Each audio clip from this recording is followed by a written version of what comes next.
நல்லா இருக்கீங்களா? இன்றைக்கி மீன் குழம்பு தாங்க செய்ய போகிறோம். அதுக்கு தாங்க மசாலா ரெடி பண்ணி வச்சுருக்கோம். அது வந்து தேங்காய், பட்டை, கிராம்பு, சின்ன வெங்காயம் எல்லாம் போட்டு வதக்கி வச்சாச்சு.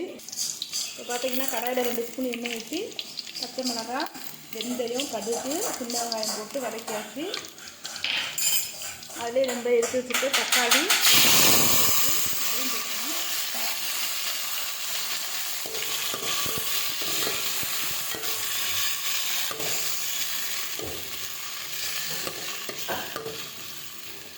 நல்லா வதங்கட்டும்.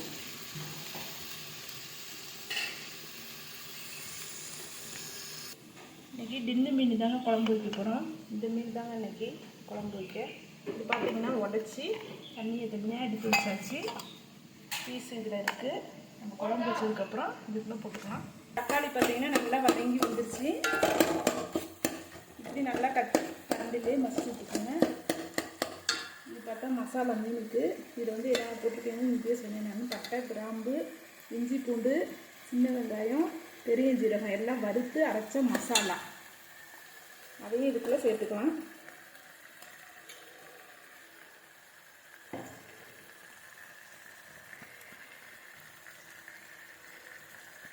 இது மாதிரி நீங்கள் அரைச்சி ஊற்றி வச்சிங்கன்னா குழம்பு நல்லா திக்னஸாக இருக்கும்.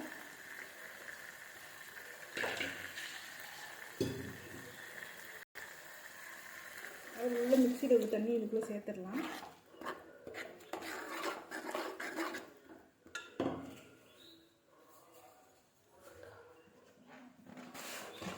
ஒரு டீஸ்பூன் உப்பு போட்டுக்கலாம்.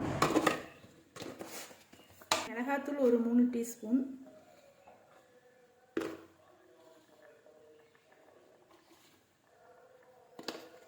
இது மசாலா கொஞ்சம் சேர்த்துக்கலாம்.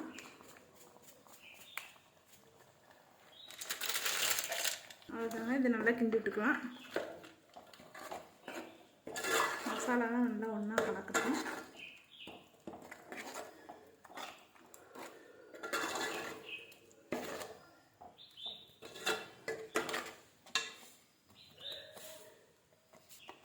இதில் தண்ணி கொஞ்சம் சேர்த்துக்கலாம். திக்காக இருக்குது ரொம்ப. தண்ணி வந்து தேவையான அளவு சேர்த்துக்கலாம்.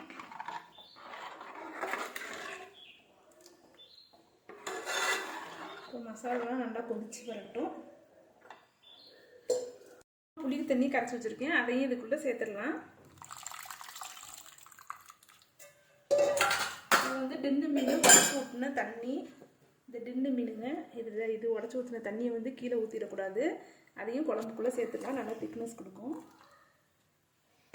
இப்போ நல்லா கொதி வரட்டும். இப்போ டப்பாக்குள்ளே உள்ள மீன்லாம் கொட்டியாச்சுங்க. பார்த்தீங்கன்னா பெருசாக 2 பீஸ் இருக்குது, மீதிலாம் தூளாக இருக்குது. இதை வந்து நம்ம கத்தியில் கொஞ்சம் சின்ன பீஸாக போட்டுருவோம். கரைஞ்சிடுங்க, அப்படியே கரைஞ்சிடும். அப்படியே போட்டுருவோமா மூந்தா? கொஞ்சமாக கட் பண்ணியாச்சு.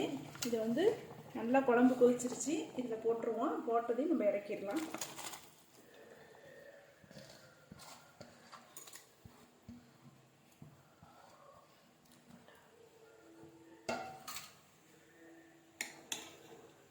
ரெண்டு நிமிஷம் மட்டும் விட்டுட்டு ஆஃப் பண்ணிடுங்க. இந்த கொஞ்சம் மீன் நல்லா கரையாமல் நல்லா அப்படியே இருக்கும் போட்டது. இப்போ இந்த சமயத்தில் வந்து நம்ம புதினா கொஞ்சம் எடுத்து வச்சுருக்கோம். அதையும் இதுக்குள்ளே வாசத்துக்கு தூவிட்டுக்கலாம். எடுத்து வச்சுருக்க மல்லித்தலையும் இதுக்குள்ளே தூவிட்டுக்கலாம்.